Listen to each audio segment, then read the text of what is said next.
होगी। उसके अलावा नेगोशिएट, अब स्टार्टअप आया और उसने पैसे मांग लिए कि साहब मेरे को 1 करोड़ दीजिए, मेरे को मेरी कंपनी की वैल्यूएशन 10 करोड़ है, फेयर वैल्यू है कि नहीं, उससे नेगोशिएट करेंगे कि नहीं हमें आपकी कंपनी की 10 करोड़ वैल्यूएशन नहीं लग रही है, 8 करोड़ रुपया है, उसके अगेंस्ट में ही हमारे इन्वेस्टर्स आपको पैसा देंगे। देन टर्म शीट्स, जैसे मैंने बोला कि वहां पे इतना आसान नहीं होता एंजल इन्वेस्टमेंट के पैसा दिया और अब मेरे खाते के अंदर डीमेट में आ गया। आपको ऑफर देना पड़ता है, पहले प्राइवेट प्लेसमेंट है ये, पहले ऑफर देते हैं उसको, ऑफर वो एक्सेप्ट करता है, फिर वो फंड्स देता है, फिर टर्म शीट साइन होती है, फिर एमसीए में रिपोर्टिंग होती है उसकी, वो सारी चीजें जितना भी होगा प्रोसेस वो हम लोग करते हैं। ठीक है, फिर एस्क्रो अकाउंट ओपन करना, लेट से मेरे को रेज करना 1 करोड़, ऐसा नहीं कि मेरे को 1 लाख रुपया आया इन्वेस्टर से मैंने फाउंडर को दे दिया, नहीं, वो एस्क्रो होता है। जब उसका राउंड पूरा क्लोज होगा 1 करोड़ का, देन ओनली वो पैसा इन्वेस्टर को, फाउंडर को दिया जाता है। तो वो सारी चीजें हैं वो हम लोग करते हैं। तो इसी तरह से जैसे CCD, equity, cap table management, MCA support, एक बार इन्वेस्ट हो गया उसके बाद इन्वेस्टर को क्वार्टरली अपडेट्स देना कि वो स्टार्टअप में जिसमें आपने इन्वेस्ट किया वो कर क्या रहा है, उसकी क्या ग्रोथ चल रही है। ठीक है, वो हम फाउंडर से लेते हैं, स्टार्टअप से लेके हमारे इन्वेस्टर्स को हम प्रोवाइड करवाएंगे। ठीक है, फॉलो ऑन हो गया, एग्जिट हो गया। अब समझिए कि आज एक स्टार्टअप आया, लिस्ट हुआ, उसको थोड़े दिन बाद में फंडिंग मिल गई, स्टार्टअप अच्छा कर रहा है, लोगों की नजरों में आ गया, उसको कोई और पैसा देना चाहता है और स्टार्टअप ने भी वैल्यूएशन इंक्रीज कर दी। तो फर्स्ट राइट हमारे जो एग्जिस्टिंग इन्वेस्टर्स होते हैं उनका होता है बाहर एग्जिट होने का। हम वो भी बताते हैं कि अगर आपको एग्जिट होना है क्या, वो सारी जितनी भी कहानी है इस स्टार्टअप को लेके, कॉम्प्लेक्स जितना भी वो, उनको हम सॉल्व करेंगे। सिमिलरली वैसे स्टार्टअप्स को यही हेल्प है हमारी, फंड रेजिंग, उनको मेंटरशिप करना या उनको नेटवर्किंग, क्योंकि हमारे पास में लोग हैं उस तरह के, हम उनको उनसे कनेक्ट करवाते हैं। ठीक है,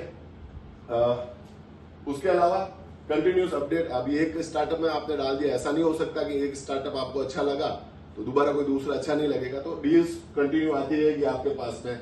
कुछ फाउंडर्स पिच देते हैं अपनी स्टार्टअप की, जिस तरह आपने शार्क टैंक इंडिया वगैरह देखा होगा कि लोग आके बात करते हैं, तो वो हम लोगों के जूम सेशन होंगे, उनमें हम इन्वेस्टर्स को इनवाइट करते हैं कि आप आइए और पिच दीजिए। फॉलो ऑन सेशन, अगर किसी लोगों ने अपना इंटरेस्ट दिखाया कि yes we want to invest, तो उनको अगले दौर में लेके जाना कि यार आप वापस आइए, फाइनल कीजिए इन सब चीजों को, वो सारी चीजें हम लोग कर सकते हैं। और गवर्नमेंट का रूल है, एंजल इन्वेस्टर जो गवर्नमेंट की तरफ से जो रेगुलेटेड है ना, वो है 25 लाख रुपीज। अगर मान लो मैं 3 साल के अंदर मेरे को 25 लाख रुपए इन्वेस्ट करता हूं, तो गवर्नमेंट की नजरों में मैं एंजल इन्वेस्टर हूं और मेरी नेटवर्थ 2 करोड़ होनी चाहिए।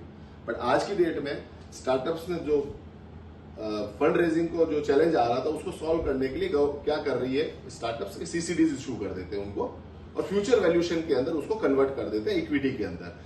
उस सिलसिले में minimum investment can be 20,000, 30,000, 50,000 as well. वो स्टार्टअप पे डिपेंड करता है वो कितने लोग अपने इस पे ले सकता है। There is a control, cap table पे नहीं लेता, वो फ्यूचर में आपको इक्विटी देता है उसकी।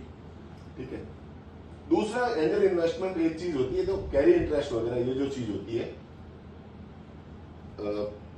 इसके बारे में आपको बताऊंगा। लेट से हम लोग डील करते हैं एंजल इन्वेस्टमेंट फंड से। एंजल इन्वेस्टमेंट फंड क्या करेगा कि हमसे पैसे लिए 2% डॉक्यूमेंटेशन चार्ज लेता है।